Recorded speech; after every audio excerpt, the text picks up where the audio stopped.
So there's not too much life as an event organizer at the moment. Obviously, the mass gatherings or the Disaster Management Act at the moment details that mass gatherings and events are prohibited, and understandably so.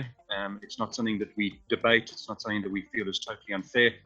It's unfortunately just a horrible situation that we all find ourselves in. And the reality is that the wonderful industry that we're all involved in of delivering live events, whether that be a mountain bike race, a running race, a darts competition, or as we do, a lot of music stuff, is a very high risk industry at the moment. And yeah, as much as we would all love to be operating, we appreciate that if we were operating, it would be under unsafe conditions, which is not fair to everyone else. So yeah, I suppose that's where we stand. It is tough. And I think the hardest thing that we found, certainly as a company, is just the fact that there is no end date. You know, from an event perspective, it's not a matter of cool, just lifting the ban, because we need to know roughly when that's going to be. We need to know, which I appreciate is obviously tough, but I think we've got to put a stake in the ground. We need to be able to market. We need to put dates in place. We need to be able to put contracts in place, sell tickets, sell entries. And I think the hardest thing emotionally for all of us who are involved in the events industry at the moment is that there is no end date to it, which means that even if we wanted to, I can't set a music concert up for a particular date because we have no end date. I can't market, I can't sell tickets, I can't put contracts with artists in place. I can't tell you that next year Splashy is going to take place over Easter. There's just so much unknown for us, and I think that becomes the hardest part in our industry at the moment, is to keep yourself self-motivated when, to be honest, there's absolutely no workaround. Under normal conditions, a day would very much be around, from my perspective, owning Impi concept events, who own a number of event properties of contract, would be very much around coordinating our team. And we've got a team that's quite varied. We've got a team, my business partner is very much involved in the activation, actual running of events. So specifically to Splashy, he sets up Splashy, he's the creative director. We've got a lady, Kendall, who's in charge of marketing and PR, and then a number of service providers around that. So I would see my role as the business director, which largely brings all of our staff and all of our service providers together with the vision around the particular event. And then the particular staff that we've got involved, making sure that our strategies and our goals specific to concepts of events, how we execute those events, and also how we market and sell tickets, which is obviously key, gets carried through. So we've been following things that were happening overseas quite a bit. And the reason that I suppose was brought to our attention quite early was the fact that we had a fair number of artists attending Splashy Fen who are foreign artists, overseas artists. And amazingly, what probably people don't entirely know, we have around 700-800 people of our attendance at Splashy, which is around 10%, that are foreign visitors. They're either expats who live overseas and come to Splashy, or they're people that follow the particular artists that we've got, or they've literally just seen Splashy on videos and have come out to it. And I'll use an example or to give you an example, there's a group of Scottish guys that come out every single year. It's cheaper for them to fly to South Africa, hire a camper van and come to Splashy Fen, spend a week in South Africa and then fly back, than it is for them to go to any of their major music festivals. And that's something we've started to explore as a company as well, which we can touch on a bit later. Yeah, I suppose that's when we started to really understand that there was a big impact potentially coming our way, when a lot of the foreign artists and foreign artist agencies started to get in touch to say, hey, what's happening in South Africa? Are we in 4 or 5 weeks' time going to be allowed to come to South Africa? Is there talk about your borders closing? There's talk about our borders closing. So, and I think that, I suppose the most important part in all those relationships is it was just totally unprecedented. No one had ever gone through those discussions before, whether we were promoters or organizers, or whether they were agents or the artist managers. And then from there, slowly we started to get some email inquiries, like what's happening with COVID. And because there was just so much unknown, we really just needed to deal with the fact that was in front of us. And obviously when, I think it was on the 20-something of March, 28th of March, I think it is, 3 weeks before Splashy, President Cyril Ramaphosa obviously did the ban on mass gatherings. And that very next day, the Monday, we obviously had to sit as a team and come up rather quickly with the plan around how we were going to deal with this. So as a company, first up, we made contributions through Splashy and also through our company to the National Coronavirus Fund. We just felt that it was an important time to be able to do that. We then also operated a process where we managed to get our hands onto some sanitizer quite early on, at a time when sanitizer was hard to find. And what we did was we did the Splashy Cares program, so we called it Splashy Sanitizer. It was bottled with the Splashy Fen logo, and all the proceeds raised from that we used to contribute towards freelance staff who didn't have any work. So we ended up issuing about 21,000 rands worth of food vouchers to in excess of 40 freelance staff workers who had worked at Splashy Fen before. And those are everything from the guy who sets up the scaffolding, to the stage tech, to the sound engineer, to the cleaners. And I think that's one of the biggest stresses for us as an event, is the knock-on effect this has to not just our company. Our company in Splashy Fen, yes, it relies on us to be able to organize it, but if we didn't have the number of service providers that we do, and high quality service providers, then we couldn't stage Splashy. So our immediate concern became not just about Impi, but about the service providers that we heavily rely on to be able to stage the quality events that we do. And knowing that going forward in time, if those service providers weren't around, then we as a company would be severely affected in terms of the quality of events that we could offer. Internally, from a company perspective, and the staff that we have, so we have 3 full-time staff, and then we have 6 temporary staff. We made a decision to continue supporting all of our staff. The permanent staff are all on reduced salaries, and the temporary staff we have continued to pay in full, an allocation per month, which would be equivalent to what they would normally have got during a year. And I think that's just really important for us, is the moral and ethical part around that, and doing our bit to make sure that our circle of influence around us has got as much opportunity to last through this as possible. I suppose the one that I can comment on the most accurately would obviously be locally. From a global perspective, events and global events rely on travel. And the first thing that goes with travel is the ability to bring in people. And that's not only just fans. In Europe, it's obviously very easy to travel, and you can pick up a flight from London to Spain for £10. So when you announce a music festival in Madrid in Spain, your marketing reach is not just the people that live in Madrid and Spain. Your marketing reach is the whole of Europe. Because when you've got Mumford & Sons, Ariana Grande, Eminem, Coldplay, U2, and Stormzy all on one lineup, suddenly people are prepared to travel from a long way to experience that kind of thing. So as soon as borders started to close, that significantly impacted things. And bear in mind that, in South Africa, we can host festivals in most places throughout the year, because our climate in a majority of places allows us to do it for at least 8-9 months of the year. Whereas in Europe, you have a very serious and defined European summer, which is probably from the beginning of May through to the end of September. And that whole European summer has just totally been wiped out. So there's not one music festival that's operated in Europe. There was one in Serbia that was going to go ahead, and they had full permission to go ahead, because Serbia had at that stage, 2 months before they got permission to go ahead, managed to stay away from all the troubles. But then only 2 weeks before, suddenly a spike in infections in Serbia, and they had to pull it. They had to pull their festival. So literally, not one festival's gone ahead. And I think what provided a bit of opportunity then was everyone in the industry, and I think the entertainment industry is very much an industry that could be defined as a group of people who hustle.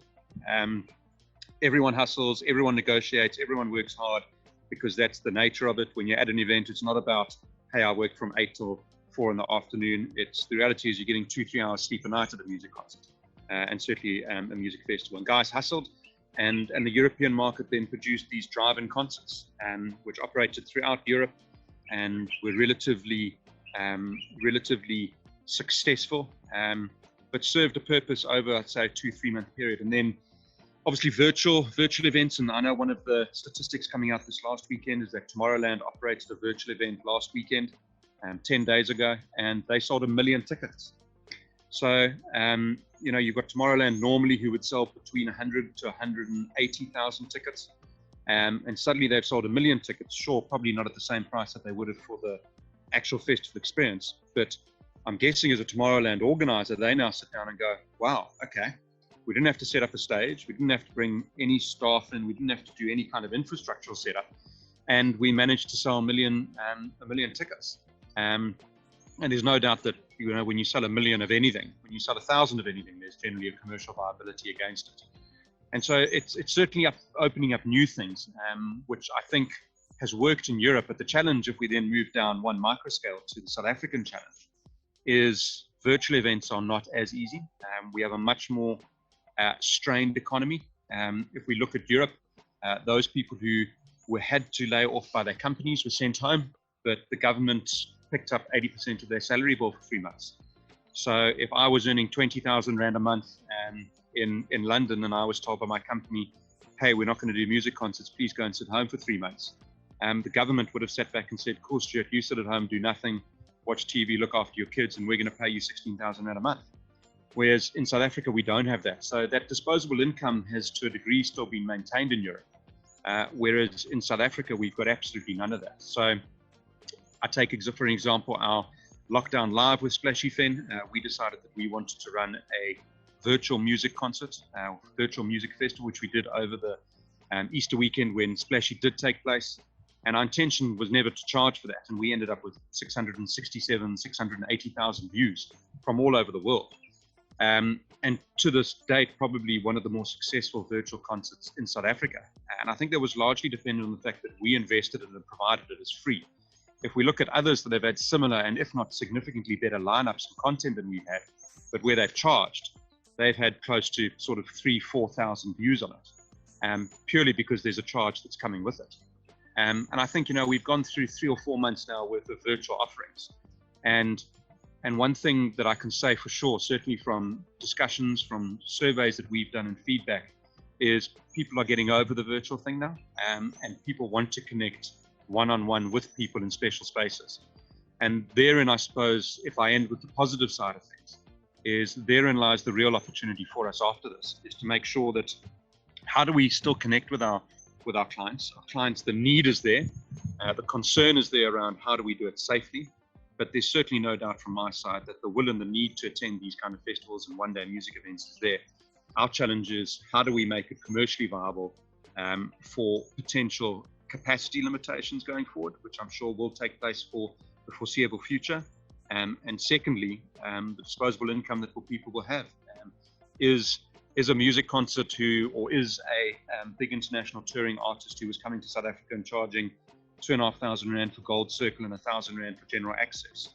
I highly doubt whether they're going to sell 40, 50,000 tickets under those prices again. And the knock-on on that is, if you then break it down to what our economy can now afford, the 2,500 Rand Golden Circle probably stays up there because the high-end user has still got disposable income.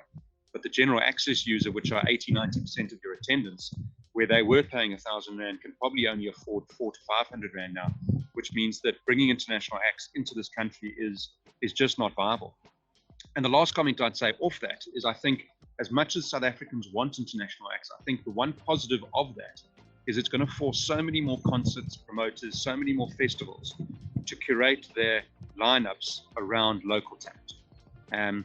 And I think therein lies one of the positive elements. As much as our local scene is going through a real tough period now, one of the knock-on effects could be, for instance, at Splashy Fen, is that we might, for the next 2-3 years, not, number one, be allowed to bring in internationals, but also we might well look at taking a firm stance to redevelop our economy locally and our music economy locally before we start investing in bringing international acts over.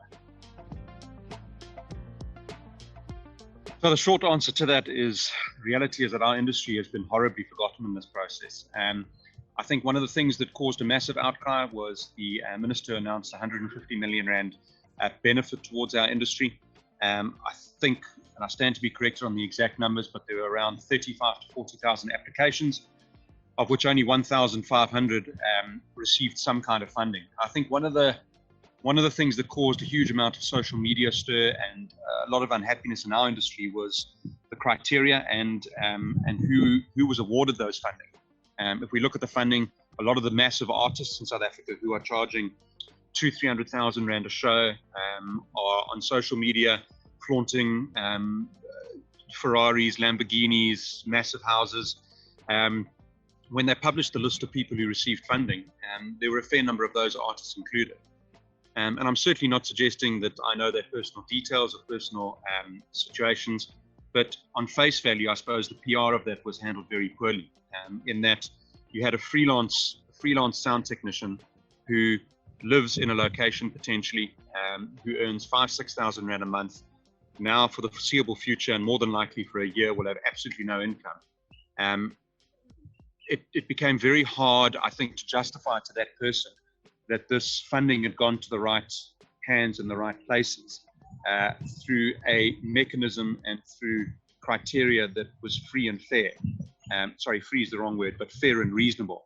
And I think that's been one of the big challenges for our industry. So we've had options as a company to get loans. So if it became a cash flow issue, there's options through our banks, and through certain funds that were made available. We didn't succeed with any TERS applications. They were simply just denied to us, unfortunately. And we obviously chose beyond that to support our staff. So yeah, it's been hugely challenging. And I'm sure we'll come on to the actual finances of Splashy just now, and the refund processes that we took, and we can get a little bit deep into that. But I think, to talk to the first topic that we spoke about, not having an end date and not knowing when this will finish, I think the hardest thing around that as well is budgeting. There's only so much capital you've got. There's only so much you have that you can weather the storm. And also just budgeting for when you can return. So when we can start doing one-day shows on a Sunday afternoon with the Philharmonic Orchestra, which doesn't require 30 people in a golden circle or 300 people in a golden circle, shoulder to shoulder. And, what's that going to look like? If we've got a normal 5,000 capacity venue, how's that going to look like? Are we going to only be allowed 1,000 people in? And what's the scalability of that? Does it become commercially viable? Does it not? And the knock-on effects of that are either artists are going to have to decrease their fees to a number that is relative to what you can do, or potentially other things like staging 2 shows in a day. So let's say, for argument's sake, we're going to have Jeremy Loops at the Durban Botanic Gardens. We might be forced to do 2 concerts in one day if we're limited on numbers. So we do an 11 o'clock concert in the morning and a 4 o'clock concert in the afternoon. And the artist could do 2 shows, but for 1 performance fee. And we'd end up getting the same numbers as we potentially would if we have to operate at 50% capacity. But again, these are all things that we're thinking about. These are all things that we're sort of predicting will come. There's absolutely no clarity on it. And therein, I suppose, lies the big challenge. Without clarity and certainty or fact, it becomes very hard to plan and make decisions. Without filling our shoes with too much admiration, I think if I look back on our team's work around interacting with our clients, I would say as a company, it's something that we have got 100% spot on. And it's made us realize the value of interacting on a one-on-one basis with people and communication. So at Splashy and all of our events, we've got a charter, which is basically a operational document under which we want to operate as a company, which is inclusion, fairness, happiness, friendliness, and just, I suppose, staging events that brings out the best in people. And in times of need and in times of disaster, which we're obviously in, people thrive off information, and they thrive off knowing what's happening and knowing what's going on. So it was really important for us to continually communicate with people. Our number of social media videos certainly increased. And I think what's really important is it's not just standard communication. Obviously, the information is important, but that personal one-on-one communication is absolutely key. And myself and Andrew, who is my business partner, who we run Splashy Fen together with, and all our other events, we took a decision that we needed to face this communication, as opposed to a corporate-style press release, as opposed to just sending an email or an SMS. The primary form of communication needed to come to us looking into a screen, because that was the only option we had at that stage and still this time, and be able to talk to our clients and talk to our fans. Because I know people, and it's cliched that these are unprecedented times, but they are. And what's most important in unprecedented times is the way that you connect with people, the emotion that you show them, how much you care, and the fact that we're not a corporate. We are family run, we are family focused, we are one-on-one interaction focused, and we needed to live that brand and communicating with people. And I think being able to communicate with people one-on-one has been great. And if I can maybe jump forward to the Splashy refund process and just make one comment from a communication perspective, there is those people that have ended up donating tickets to us, we've taken a stance to phone those people each individually, and that's not a PR stunt. That is not anything, but we are truly appreciative of those people, and just the reaction of people when myself or my business partner phoned them personally to say, "Hey John, how you doing? It's Stuart here from Splashy Fen. We just wanted to say thank you for donating your ticket." The response we've had has made us realize, number one, how strong the Splashy brand is amongst people, but number two is how as a society we've totally forgotten the ability to communicate one-on-one, face-to-face, and via voice with people. We've become lazy. We've become communicatively lazy by sending bulk emails, bulk SMSs, putting something on social media, and just presuming that the client gets that message. And one of our biggest learnings out of this is the value of phoning someone and talking to them one-on-one. That could be 30 seconds, it could be 30 minutes, but it is a huge aspect of customer care and customer interaction that I don't think you can really put a price on. It's a time where we cannot be selfish as a community, and certainly not as organisers. And as much as we would all love to be at Splashy come the 9th of April, unfortunately that is not going to be a reality. I think what's always hard with that, we always appreciate that the decisions we're making when you're attracting 10,000 people to a music festival, the decisions you make are not going to please everyone. And at the end of the day, whatever we did, we needed to make sure that we were guided by, number one, being fair, number two, being reasonable, number three, ensuring that Splashy was still here going forward, because it's in no one's interest that it ends. And number four was just, the way that we communicated that to our fans was absolutely important to us.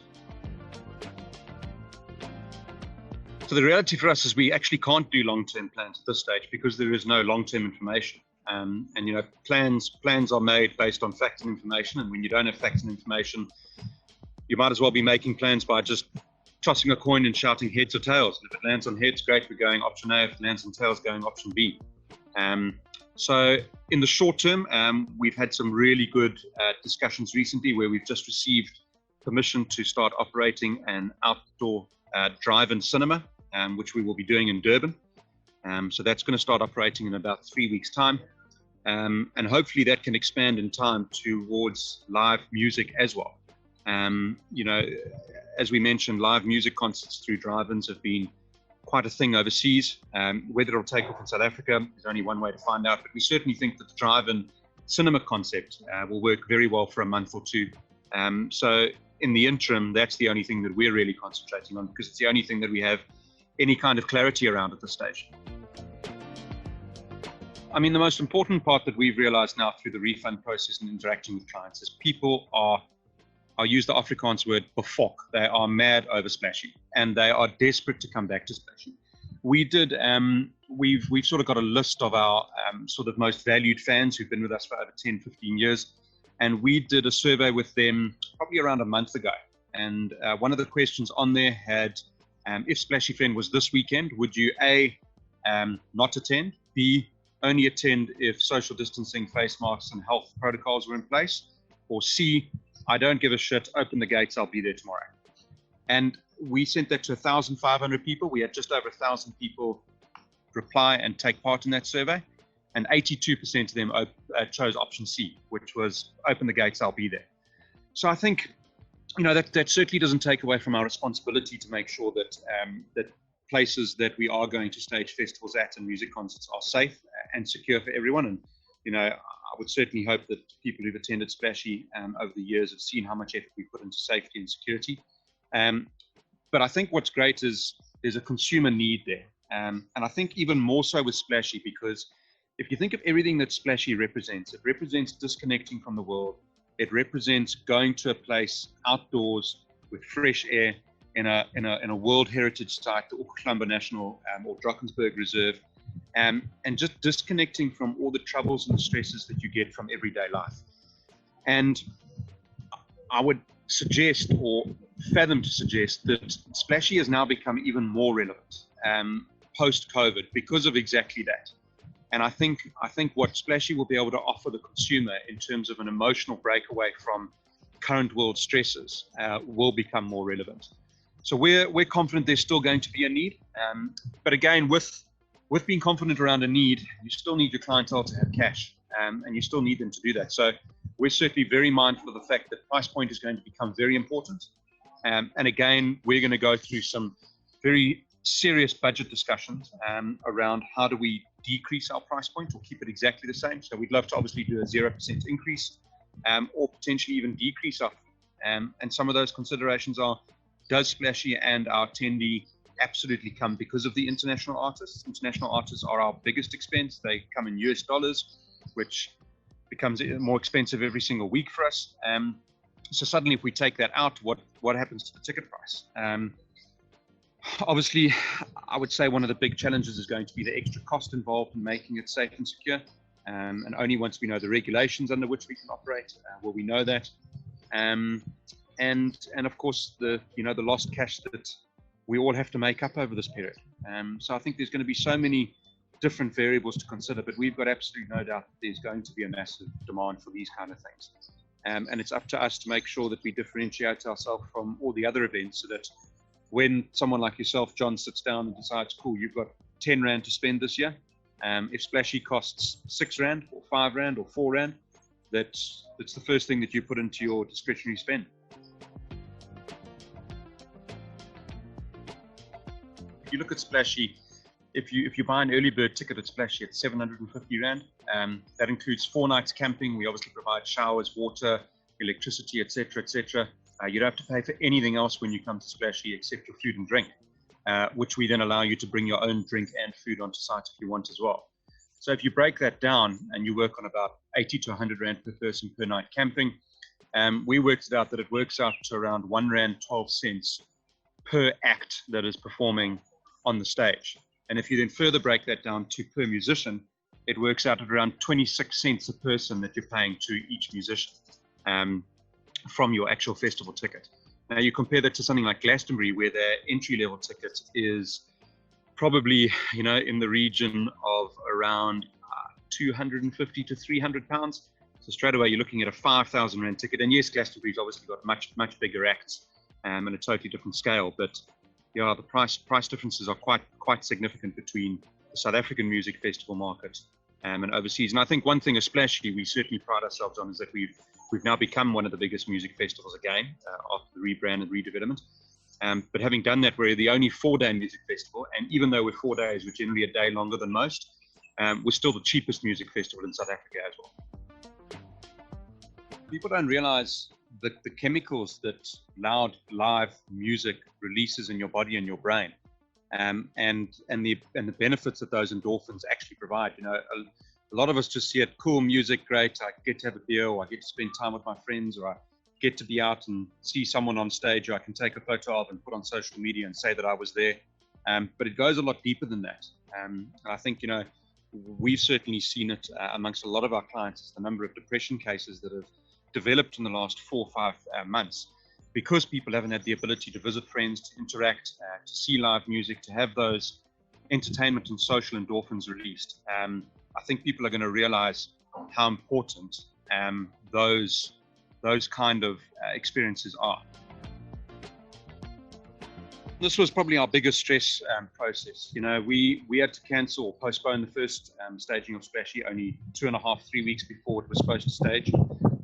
When we got the news, we were standing on site, we were setting up marquees, we were getting the site ready for hopefully 10,000 people. So at the time at which we had to postpone, and even now, Splashy had gone through 4.4 million Rands worth of costs. We then sat down, we interacted with our service providers, with the artists who had deposits, everyone who we'd paid, and of that 4.4, 2.6 million Rand was unrecoverable costs. So when we postponed it, at that stage we'd sold 6,500 tickets, and we were about 15% ahead of our sales the previous year. When we postponed it, we obviously offered a refund policy of 75% refund to those who couldn't make the postponed date.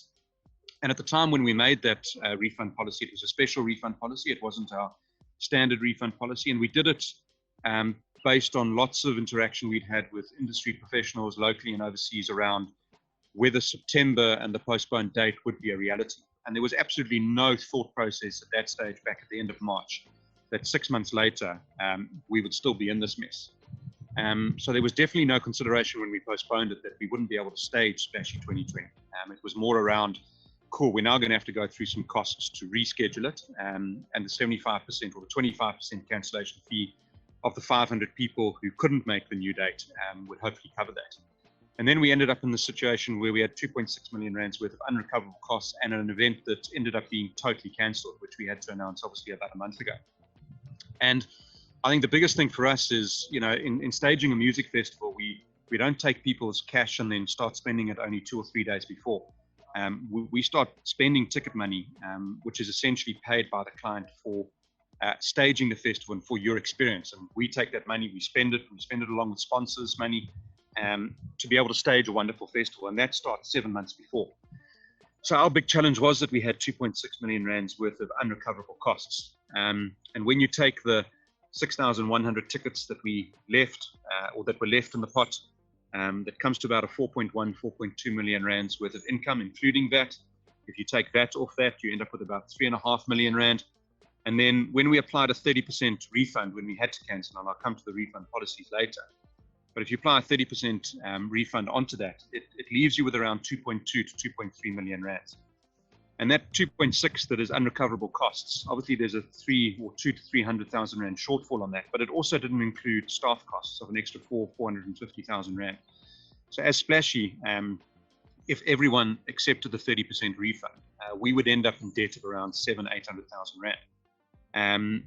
And so we came up with a refund policy, which basically allowed the consumer to choose what refund they wanted. Above or below, depending how you look at it. The base refund, which was a 30% refund cash-wise and 20% off next year's ticket, which gave a 50% value. That was the base we had to put in. And the purpose for putting that number in was based on, that's what we actually, number one, cash we had available to pay everyone, because we'd obviously spent a fair amount in staging Splashy 2021 and unrecoverable costs. But the other thing was to make sure that Splashy and its future stayed alive. And I know a lot of people have asked us about, well, could you not have done more of a refund? And the plain option is no, there was just absolutely no more money. And if we'd announced any greater refund, Splashy would have gone bankrupt. We would have been handed over to liquidators. Liquidators would have taken the cash that we had in hand and the assets that we had and sold it off. And they would have more than likely come up with a refund policy that is worse than what we managed to put in place. And so I suppose that's the crux of it. But you speak about the family ethos and the community ethos, and the one thing that has just totally blown us away is we are fully appreciative of the fact that the refund policy, while it is significantly better than a lot of events our size have done, you've literally just said, sorry, no refunds. Africa Burn, Comrades Marathon, Two Oceans, many. Which I understand for some of their cases. We're fully appreciative that we are having to force people to keep 70% or take 70% to cover costs in a case where we weren't actually able to deliver a Splashy to them. And I suppose the only thing that we can say to that is, as an event, we've hopefully built up a real loyal following, and we've shown as organizers that we are trustworthy, honest, and sincere. And we're really reaching out to people to say, I promise you that we will make it up to people in the coming years. And yes, that does depend on people attending Splashy. So those that are immigrating, those that are moving away to other provinces or can't attend Splashy may not be able to experience that. But yeah, all we can promise is that through that refund process, we did our absolute best. And we go to bed at night knowing that we did absolutely everything we can to avoid liquidating, in which case people would potentially have not got anything back. And to provide at least something back. And it's been really encouraging to see the number of people who chose to donate their tickets towards us. At the moment, we're standing at around 600-700 people who've done that, which is around 10%, which is, hopefully going to help us cover those 600,000-700,000 rand debt costs that we've got. And yeah, it's been a wonderfully heartwarming process to see the number of people who have contributed to ensuring Splashy survival. And in doing so, it's been wonderfully heartwarming for us to see what this festival that we run and put so much heart and emotion into, what it means to so many people. And I think that has been the massive motivation for me, and also the number of first-time attendees who chose to donate their tickets. And when you interact with them on the phone, I'm appreciative of everyone, but I'm, I suppose, even more appreciative of of the first time attendee, because they haven't experienced Splashy before. They would have only seen the ethos and sort of what the atmosphere is through videos. And for them to sit back and say, well, I've never been to this festival. I have no emotional connection to it, but hey, I'm still going to leave my ticket with you. That is really something that's amazingly heartwarming, and we're hugely appreciative to everyone. More than ever, we as the public have a massive burden of responsibility to slow this virus down. More than ever, we need to show kindness to each other, and more than ever, we need to be unselfish and be a part of the solution and actively deal with this. I think the reality is, and I mean, if we just talk legal words for a moment, is from a legal perspective, Splashy Fen didn't cancel Splashy Fen. The government of South Africa cancelled Splashy Fen under the Disaster Management Act. And that becomes important because if Splashy Fen cancelled it, it would legally intimate that we as organisers didn't do something that we should have done. And because of what that lack of action has resulted in, Splashy couldn't take place. So, for example, let's say we forgot to order medics, or we didn't put any tents up, or there was no security on site, and the safety officer and the police came along and said, hey, Splashy can't take place because as organisers, you haven't done your work. Then obviously we as an event would be totally liable. But the reality is, we had to portray, or we had to communicate a decision that was made for us by government. As an event, we were obviously ready, willing, able to stage this thing. But the greater good took over, and understandably, we don't debate that. It's very clear that based on current health protocols, it would have been impossible to get 10,000 people together. And that's not just based on South Africa, but that's based on a global precedent. We were allowed to operate. We'd have been the only music festival in the world that would have been allowed to operate, except what's happening in New Zealand. Obviously we'd interacted with a lot of people in government to try and understand what their models were predicting, and unfortunately September just never looked good. And at this stage, we can't say for sure that Splashy 2021 will take place. And if it does, I would be highly surprised if it took place with 10,000 people. We may well have to limit it. We may well have to totally downsize it for a year, maybe 2 years, to just keep the brand going, in hope that this comes right, and at some stage we'll all be able to gather in our numbers. A lot of those guys are absolutely massively hit and massively struck. So let's just take Splashy Fen, marquees. Marquees rely on an event industry. Marquees rely on people to gather. So our infrastructure partners are under huge pressure. Portable toilets rely on people to gather. They're under huge challenge. The fencing, soundstage, lighting guys, the tented hotel guys, the security guys, the cleaning guys, that whole supply chain has been massively, massively hit. And while a lot of them have had tours support, that ends this month. Next month. For a lot of industries, that's fine because they're now starting to return to work and return to some normality. But for the event industry, there's absolutely no sign that there's going to be a return. So as I mentioned at the start of the interview, I think one of our biggest concerns is the supply chain, and how many of these companies are going to last, and how many of these companies are going to be in a position to service events as we go ahead. So as Splashy, we would be totally irresponsible in opening up ticket sales for 2021 because we just don't know if it's going to take place, or when, or under what conditions. And I suppose the only time that I think organisers can open up ticket sales now is if they just have an open book policy and said, listen, this is what we're planning. We've got to put a stake in the ground, and we fully appreciate that if it doesn't take place, great, but we have to offer a full 100% refund. And I think that's very different to a year ago when we started with Splashy and opening ticket sales, because a year ago when we started, there was obviously absolutely no indication whatsoever that something outside of our control would stop our festival. So that's one of the challenges. And then, the knock-on effect to that is the whole supply chain, including artists and DJs. So what we've done is the majority of our artists who we paid deposits to, from a cash flow perspective, we've left deposits with them in lieu of the fact that we are going to keep exactly the same lineup on all of our smaller stages for next year. Our main stage is a little bit different because we don't know whether our internationals are going to be able to come here, whether they're able to on the new dates, and whether they're able to travel. So I think, the least we could have done was given every single person, South African artist, a commitment that when Splashy takes place again, we will have their slot available for them at the same price they had before, and make sure they get their opportunity to perform at Splashy. The only thing I can't tell them is whether that will be 2021, the start of 2021, the end of 2021, or whether that would only be 2022. It's been superb, and we've had just over 600 people at the moment donate their full Splashy Fen ticket towards us. I won't give too many ideas around or too many clues around how we're actually going to do that for. We've got, I think, something special planned which fits into the Splashy ethos.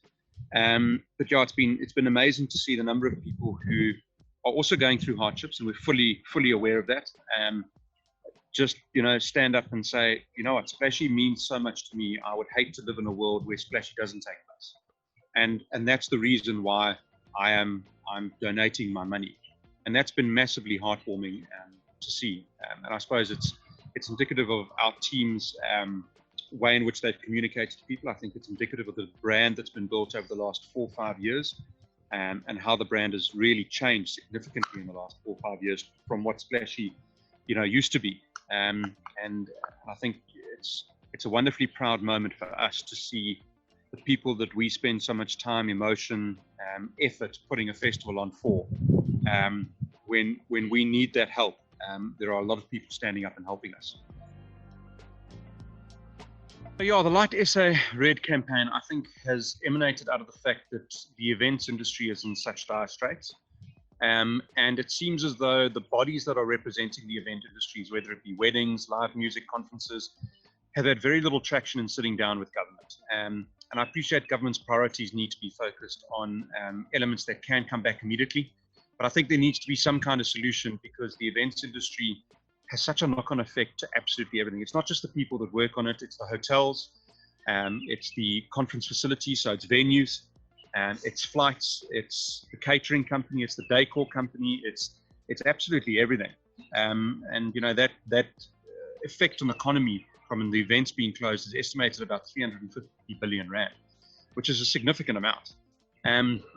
So I think the Light SA Red is a wonderful campaign. I suppose the more people that get onto it raises more awareness around it. I suppose the challenge for those that are running it, and we'll certainly partake in it, is how do we transfer this campaign, which is essentially going to be a social media campaign, into someone from government sitting down with the bodies and actually discussing the return to work process. And I think that's the big challenge. And I suppose that's the challenge with any campaign, is it just an idea that creates social media sympathy, and we all sit back and go, great, we're getting hundreds of messages to say we're sorry, which is not the reason for doing the campaign, or does it actually create an ability for people to interact with decision makers and come up with a means to bring back our industry as quickly and as safely as possible? KZN have been our core market. We've never needed to really go forward except where a client has asked us. So they're absolutely key, and it's an important message. And I suppose the first thing I'd say around Splashy, because that is 70% of our business and our time and effort, is a simple line of, I promise you we'll make it up to you. And that's a promise we've been saying to many people, and it's a promise we're going to keep. And then outside of Splashy itself, there are many people who will watch this that have not been to Splashy, but been to either our Marriott Belito Beats concert series, to some of the cycling and trail running events that we do, whether it's Carclute, Eston, or the Umfolozi events that we do, or the Old Mutual Music at the Lake series. I like to believe that we've been known as a company to stage good, unique, well-run, quality events. And from our side, that's certainly not going to change. It's going to be a lot harder for us to do that going forward. But our commitment certainly is that people are going to have a lot less discretionary spend, and they know that if they're going to spend, or we want to tell them that if they spend that with us, we can promise you that they're going to get as good a service as they've always had.